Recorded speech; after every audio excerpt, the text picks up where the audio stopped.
Did you know Higher Ed's premier tech conference, Ellucian Live, is almost here? Join industry leaders in New Orleans, March 26th through 29th. Discover insights and game-changing solutions to unlock possibility and drive student success. Register at elive.ellucian.com. Epic. 3 higher ed authors, 100 plus college and university presidents, dozens of actionable insights for academic leaders. Commencement, the beginning of a new era in higher education, is now available on Amazon.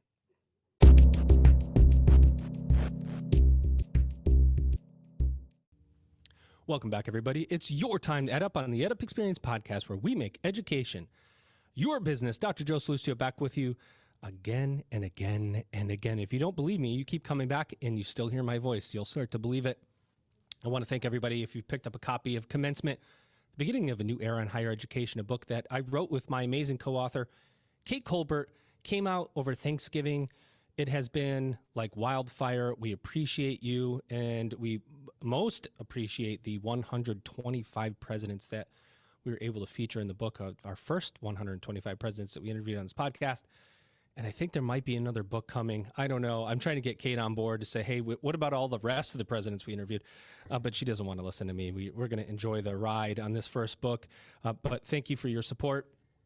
If you don't know, the EdUp Experience has about 17, depending on the day, 17 to 20% of our audience outside of the United States, which means we're global, baby. That's what it means. But every now and then I get to bring somebody from the global perspective to the podcast. And I have someone with me today. It's 8 a.m. So what time is it? 8:30 where I am. It's 8 p.m. where he is. But he's going to tell us all about what's going on, and you better get ready. Ladies and gentlemen, it's Jay Bagri, and he's founder and chief Rethink Officer at iOS Ignite. Jay, what's going on? Hey, thank you so much, Joe, for having me and doing this so early where you are. And thank you for doing it so late where you are. Absolutely. I'm excited to be here because as I was mentioning, I've been listening to the podcast for a little over a year. I also have a copy of the book, Commencement, so on Kindle. Style, dude. Right. Like your style. Thanks. And congrats on the book. And I just want to say I've heard a lot of podcasts. So I already thought that, whether this book is going to add more value. And it's so much more different when you bring it all together, put in your perspectives. It's so much easier to consume everything that you've written and, all those episodes that you've recorded. So really excited to be here and hope I can add value to all your listeners. I have no doubt you can add value, but thank you for your kind words. I think I'll bring you back for the beginning of every episode from now on to talk about the book. But we're here to talk about you and the work you're doing at iOS Ignite. By the way, first of all, if you haven't checked out the website, it is awesome. First of all, the iOS Ignite website is awesome. But Thanks. Level set for us. What is iOS Ignite? Where are you? What do you do? How do you do it? Right. So iOS Ignite is a creative agency based out of India for higher education, colleges, universities, and even edtech companies. We got started back in 2016. So unlike, I would say, US, where you are and most of your audiences, Indian universities have been enjoying a great time. Before 2016, the supply was always more, the supply was never more than the demand.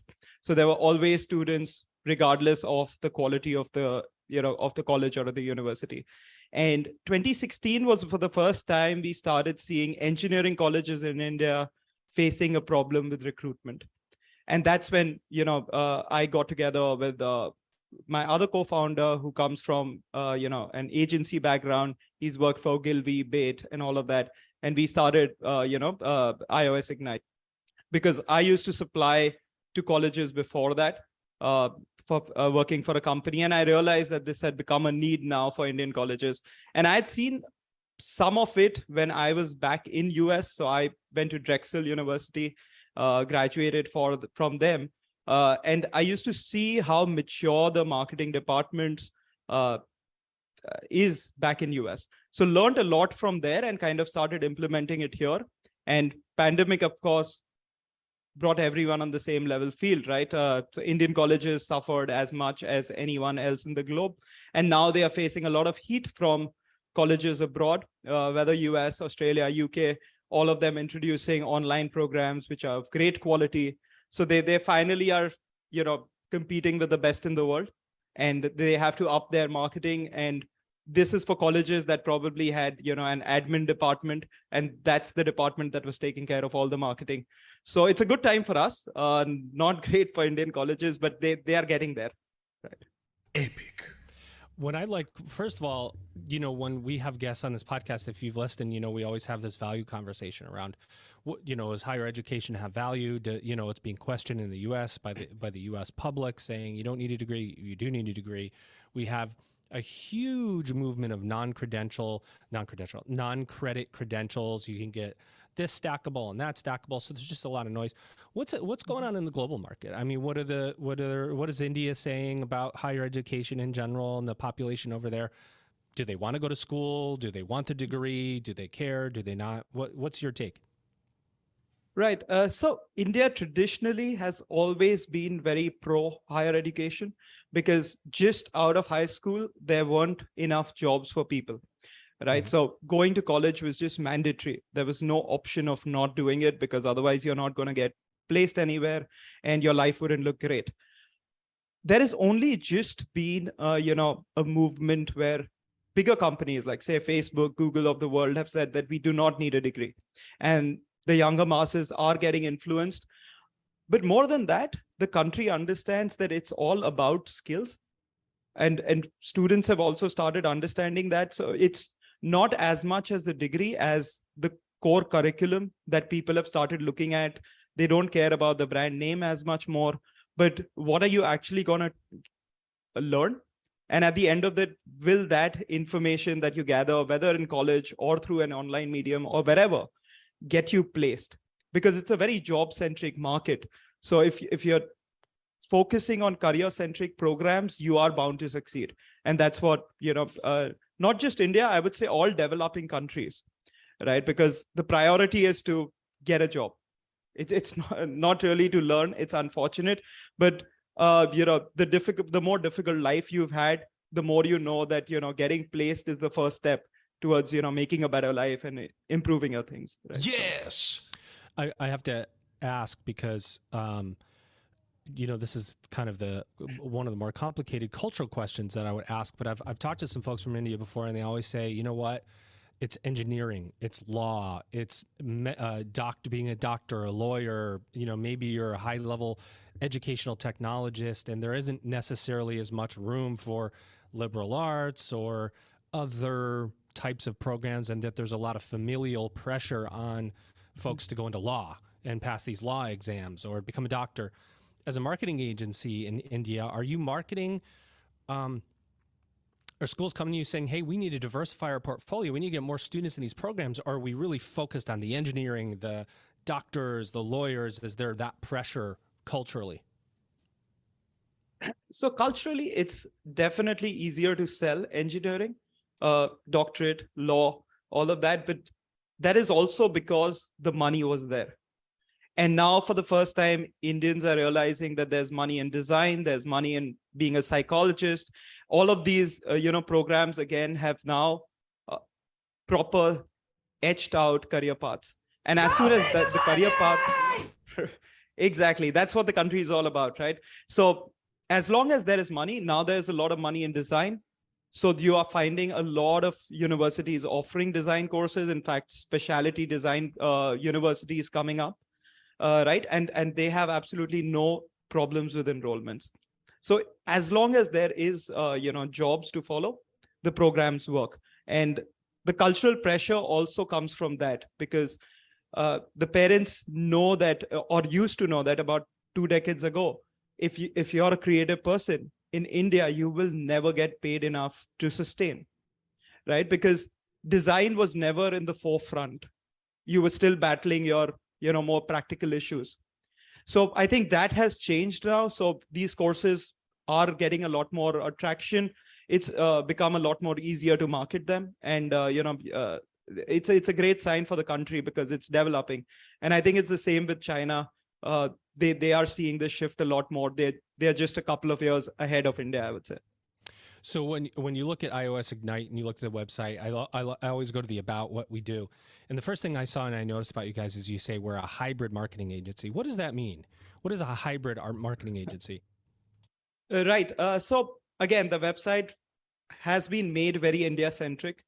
So when we say hybrid, India has a very distinct segmentation when it comes to the urban population as to a rural population. Now, I would say somewhere around 2019, that changed, where there was a boost in almost the entire country owning mobile devices. And that was because the government actually gave out mobile devices and made internet free, right? So which completely switched the landscape, right? So, but prior to that, reaching out to a rural audience, you required a lot of BTL activity. The way they think, the way they speak is very different from someone growing up in urban India. So that is why we called ourselves hybrid agency that understands the pulse of India, where the masses live, where agriculture is happening, what are those people thinking, how they are reacting to courses, how would you sell design to someone who doesn't understand, the language, the importance of branding, the importance of marketing, or anything, the importance of red versus green, as opposed to people coming from, the cities who are drinking Starbucks every morning and, are online watching Netflix. It's a very different market, right? So that is the problem that we were trying to solve for a lot of colleges of the country, and even a lot of American colleges that come to the country now. Well, that was going to be where I was going to go next. So you have this marketplace. I mean, India's got what? How many billion people? Like 1.5 billion people in it? Almost, yes. Yeah. So, and you hear amongst the U.S. universities saying, U.S. universities say we need to expand. The U.S. has declining birth rates. We're going to go to the global market. We're going to go to India. There's a high demand for programs. There's a highly educated population, or a population looking to become more educated. We're going to go into India. Is marketing this? Do you have to go take this U.S. university and talk to marketing is probably not the same. You can't just go into India and all of a sudden market the way you used to in the United States and end up with students. What are the trends? What are the differences, similarities, differences between what we would see as marketing in the U.S., how marketing in India is different? Right. So I think, that's a big challenge. Firstly, when universities look at India, they see 1.5 billion people. But what they don't understand is the paying capacity of probably only around 200 million people is what, they are catering to. Right. So the number fallacy is huge. So the expectations are completely distorted. So when they actually start doing their market research, that's when they realize that, all right, the market might not be that big, especially if your program is, more expensive on the higher side, right? Is that because the economic disparity of the populations? Is it just, yes. Is that what it is? There's just a right. So there's a huge economic disparity, and also there are extremely low cost programs available in the country, which, it would be very challenging for a US university to match, right, and do justice to the program. So that is one. And apart from that, US universities, because of the way, the law is in United States, shy away from talking about career, work, job placements, right? And till the time you don't speak about those things in India, nobody is joining you. Because at the end of the day, the goal is very simple, right? It's about, where will this course take me in the future, right? So students actually going to US to study, they are very clear, because, they are going out of India, they're going to US, so they already know there's a good chance that, I'll get placed there, I'll be able to make a life there. But when you're offering online programs, you're sitting in India, you're never going to United States. So then what is the advantage of doing it from a US university? Why pay that extra premium when there are great universities here in India? They offer the same program. It's a lot cheaper, right? So I think US universities haven't yet figured out, or that's their biggest challenge when they come into the country, to how do they communicate this in a manner that is acceptable by their norms, and also is, what the country wants. Ladies and gentlemen, can I have your attention? It's time for us to solve the puzzle of success in higher education. Get your ticket to Ellucian Live for industry insights, powerful connections, and innovative solutions. From March 26th through 29th, join peers from around the world in New Orleans to unlock the possibility and drive student and institutional success. Learn more and register at elive.ellucian.com. You know that the world of higher education is experiencing evolutions and revolutions. You want to be part of the progress. Commencement, the beginning of a new era in higher education with insights from more than 100 college and university presidents, will show you how. Get your copy of Commencement, the beginning of a new era in higher education now on Amazon right away. We think you're going to love it. It's amazing. India is a huge ed tech booming nation right now. I think the biggest ed tech company in the world is in India, if I'm not mistaken. I can't remember the name of it. Right. It's Byju's. Byju's, yeah. So marketing agencies, ed tech companies really exploding in India to service students in different ways. Is that recent? Has it been coming for a long while? You know, there's a lot of questions I have for you, but were Indian universities just not marketing? Were they going to U.S. companies for marketing? They just didn't do it. I mean, and now all of a sudden there's an explosion of ed tech, technology, marketing, and so on. Right. So Indian universities were just not marketing, and that's not just Indian universities. So culturally, the country really thinks of education in the same way that you think of, churches and temples. It's holy, it's a noble, profession, noble cause. So universities culturally have never thought that marketing is a necessity. Marketing is necessary for, doing something like this. Most of the universities thought that they are in this noble space. Plus, the supply was always there. So they didn't have to do anything. Students would just come to them. Exactly. They enroll them, they take them. Now there's more competition, right? Yeah, and that also makes you arrogant and lazy. Right? So you don't change with times, you don't upgrade your programs, you don't give the facilities that the audience is asking for, right? So you kind of miss out on all of that. So Byju's is a direct result of that, right? They are not providing degrees, they are not providing specialty courses. All they are doing is helping you finish your course, your high school diploma. Right. And they exist because the school system is so terrible. Right. Right. If the school system is robust, you wouldn't need to go and get these extra classes to make sure that your child learns what he's supposed to learn in the school.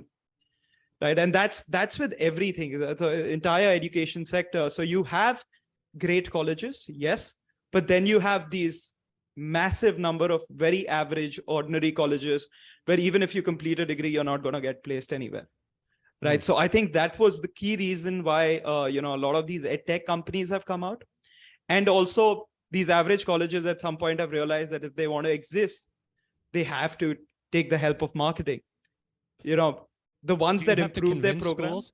Jay, do you go in and you go, here's what marketing is, guys. This is what marketing is. And they go, what's marketing? Or do they think that they need it, but don't know? Is there some understanding of marketing? Or do you think there's just, when you go into school and you're talking to a university and you're talking about, metrics and lead volumes and, all that stuff, they're just going, whoa, what's going on here? Yeah, it's all foreign. So we've been through some tough times trying to explain all of this. So of course, I'm not talking about the exceptions that are doing very well. Right. But most colleges do not have any marketing department. They do not have any communications department. Right. So it's just an admin person at a very, junior level who would probably be responsible for putting out a newspaper ad. And that newspaper ad is pretty much just text. So there's no storytelling, no nothing. And this was more so in 2016. So I have worked for so many colleges for absolutely free, just to tell them, see the difference, right? So you have to go in our initial years. Here's what marketing is. Look at the difference. Now hire us, right? Because you have to like explain what marketing is. It's funny because U.S. universities is many of the big ones, R1 universities, and really privates too, we went through a period of reactive admissions. People would line up at the door. There was the "you build it, they'll come," Right. theory that's been debunked. It doesn't work that way. We have less students overall going to school, and those that are eligible to be able to go to college and get a degree are choosing sometimes not to go. So there's a lot of noise, and more dollars are going in marketing, and people who are high level marketing experts get a seat at the decision-making table for the first time. How far away are Indian universities from sitting somebody in a VP of marketing position or having somebody at the table making key decisions? So if you ask me this question in 2019, I would probably say a decade away. But post pandemic, where everyone is now on the same playing field, I would say a lot of universities have understood that marketing is very important. They are looking to recruit the right people, but the issue is that there is no one to fill up these positions also, right? Because people just don't have experience in it. There are very few people, but universities have started considering it, at least, if not seriously. At least they are talking about it. So things have drastically changed in the last 2 years. Do you get, so when you, I find it fascinating that you have to go in and convince people about marketing, but what about US universities? Do they come to you? Do they come to you? Do you say, hey, look, if you're a US university and you want to come into the Indian market, you better get with an agency because you're going to fail if you don't. Are you finding interest from US universities? Or are you primarily with Indian universities? No. So in the last 2 years, we've started working with 6 universities. 4 out of them are from US, 2 from Australia. They all ended up finding us online and started a dialogue. They are the ones who were in need and looking for an agency here in India to kind of help them understand the demographics. So initially, they all recruited us to do their market survey, what programs to offer, where to market. They all, of course, have an agency and a huge marketing team back home in US. But to get the ground realities right, get their partnerships going in, with a call center here and all of that. And yeah, it's a funny story because so our portfolio in 2019 was, say, about 55-60% schools and 40% Indian colleges. So there was no international college that we worked for at that point. And when the pandemic hit, probably in the next 3-4 months, we lost close to 50% of our portfolio, right? Because people said, we just don't have the funds right now, right, to spend for an external agency. And sometime in mid 2020, say I would say like July, August, that's when suddenly the phones started ringing, right? Where these universities, the first call I got, I still remember, I was still working from home, and couldn't believe it. I said, how did you find us? And yeah, so we've been doing good SEO since 2016, and I guess that finally paid off. And because of my LinkedIn connection, so I'm quite active. Since I was in Drexel, I know a lot of people back in US, and I think that was one of the reasons why a lot of people came to me rather than going to other agencies. Right. And yeah, from then on, when you worked for one, you exactly know how it goes. It becomes easier to convert others and help them, because now we know what programs actually work, what are the talking points, what are the pain points of the students, what are the kind of questions they want to ask, and all of that has been a lot streamlined. So it's a lot easier for us to now kind of help universities understand the Indian market. I love that. I want to talk quickly. I want to shift our conversation about something that I think you might know something about. Artificial intelligence.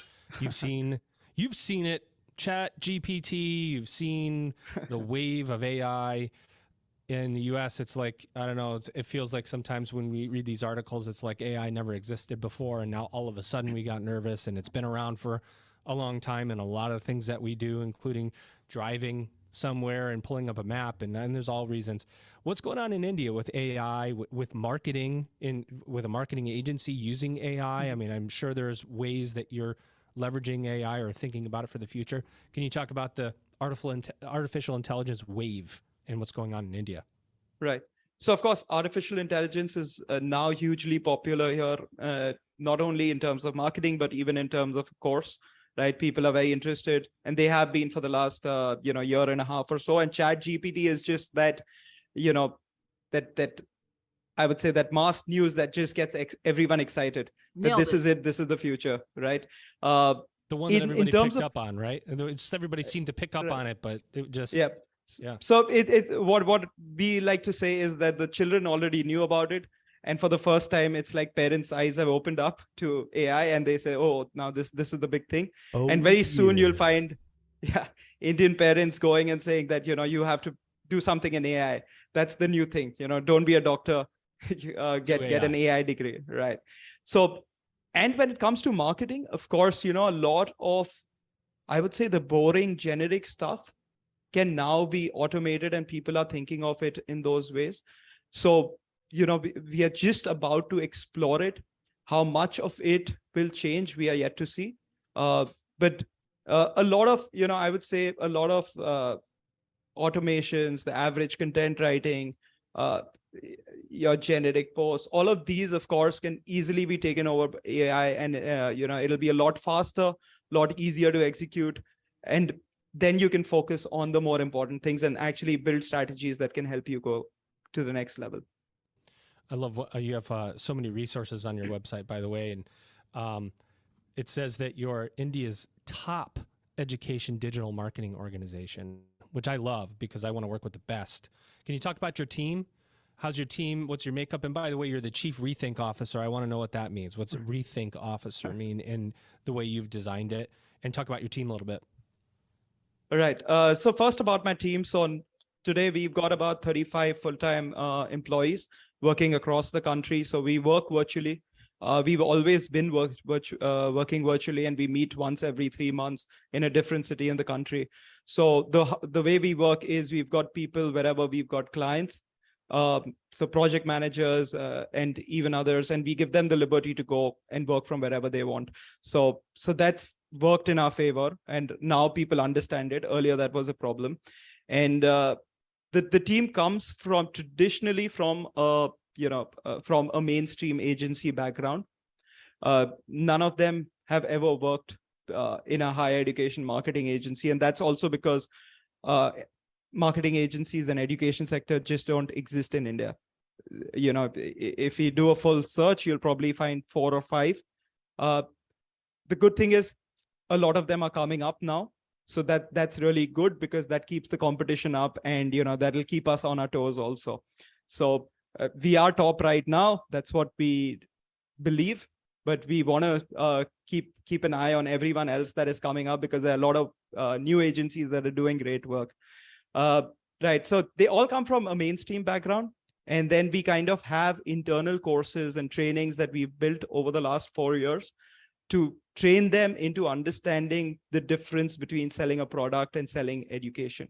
Amazing. Because, right. So the whole process is kind of different. You have to understand from the student's point of view. And also in education, the point is not to sell. The point is to just direct the student to the right college, right? Nailed As long as we can do that, you're doing a good work, right? So it's not about just filling the seats. Why Chief Rethink Officer is because I think the first 2 years of my work was just to make people think in a different way, and think about marketing, and get out of this rigid thought process that they had. And most university deans are very set in their mannerisms and set in their thought process. And I was very young. There are some similarities between US and India in that way. Yeah, I think people everywhere are the same.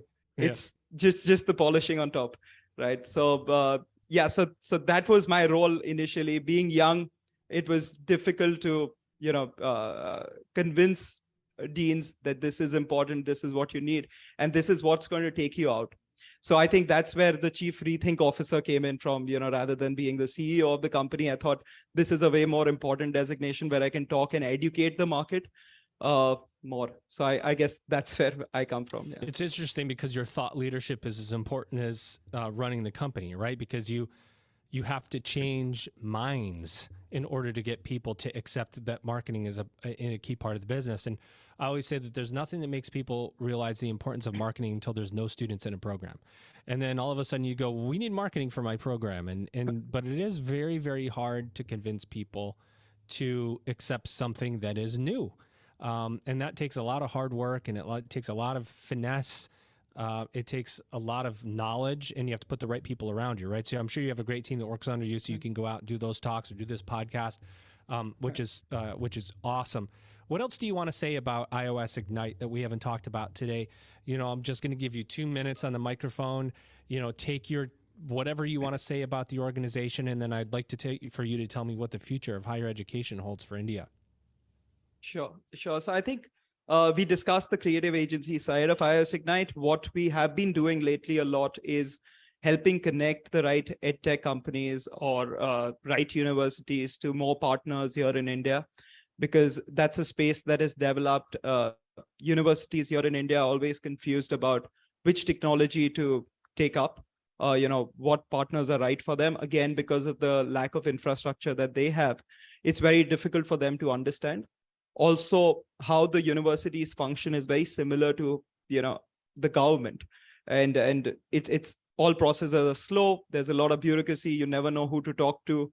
So we kind of molded ourselves to help a lot of edtech companies also to get in touch with universities whenever we feel they are appropriate for our partners. And the same for a lot of US universities and companies that want to tie up with universities here in India. So I think that's something that we've started doing lately, and there is a definite need for it on both ends. So that's a little more about iOS Ignite that I thought we hadn't spoken about. Apart from that, I think future of higher ed, it's just a lot more of collaborations. So I see all universities working together. India, US, wherever you might be located, but universities have to stand together, and they have to understand that at the end of the day, they need to help young people achieve what they want to achieve, whether that is by a degree, whether that's by a micro program, whether that's by a workshop. It doesn't really matter.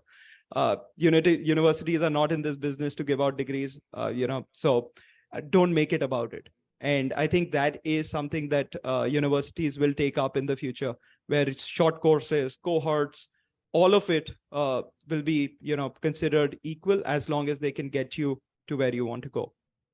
Epic. I'll tell you guys, if you're listening to this, you're thinking about, what? My college is having conversations. My US college is having conversations about going to India. Penetrating the market within India. Boy, oh boy, would it be a smart move to talk to Jay. Let's be honest, you cannot do it alone. You have to know the culture. You have to know the landscape, and no amount of market research that you generate from the United States is going to be the same as market research generated from inside India with a company like iOS Ignite. It's iOSignite.com. Jay is superhuman. I've decided staying up late to talk to me, and you have to be superhuman to get on this podcast late at night. I mean, I hope I didn't bore you to death today, Jay. But you know how much I appreciate you and the work that you're doing. Thank you so much, Joe, and thank you for letting me be on the podcast. I'm very excited because this is like a fan moment for me. I've been hearing you for almost a year and a half, so I was very excited to be here. I'm so sorry that I've been in your earballs for that long. No, absolutely love the podcast, and you're doing a great work. So I learned so much from this, and just to stay updated, because the US market is so much more mature, and you've got so many thought leaders at one place. So otherwise I would have never got the opportunity. Well, thank you so much, Jay, and I encourage everybody to go to iOS Ignite, follow Jay on LinkedIn. Ladies and gentlemen, see, I wasn't ready, Jay. You can't always be ready with the sound effects when I try to outro people. But here he is, ladies and gentlemen. He's Jay Bagri. He's founder and chief Rethink Officer at iOS Ignite. Jay, thanks for coming on. Thank you, Joe. Ladies and gentlemen, you've just EdUp'd. Ladies and gentlemen, it's time for some amazing news. It's time to work together to solve the puzzle of success in higher education. Lucian Live returns to New Orleans from March 26th through 29th to help you unlock possibility for your institution. And yes, the EdUp experience will be there recording live. Industry leaders from all across the world are converging to discover new insights, game-changing solutions, and powerful connections, all with the goal of addressing higher ed's greatest opportunities and biggest challenges. You do not want to miss a Lucian Live. Learn more and secure your seat today at elive.elucian.com. It will be amazing. It's time to Level up. The beginning of a new era in higher education begins with you. Order your copy of Commencement, The Beginning of a New Era in Higher Education by Kate Colbert, Dr. Joe Salustio, with contributions by Elvin Freitas. It's higher education's must-read book of 2022. Discover how you can seize the moment to change higher education forever. Commencement, The Beginning of a New Era in Higher Education, now available on Amazon. For bulk orders, contact Kate, Joe, or Elvin.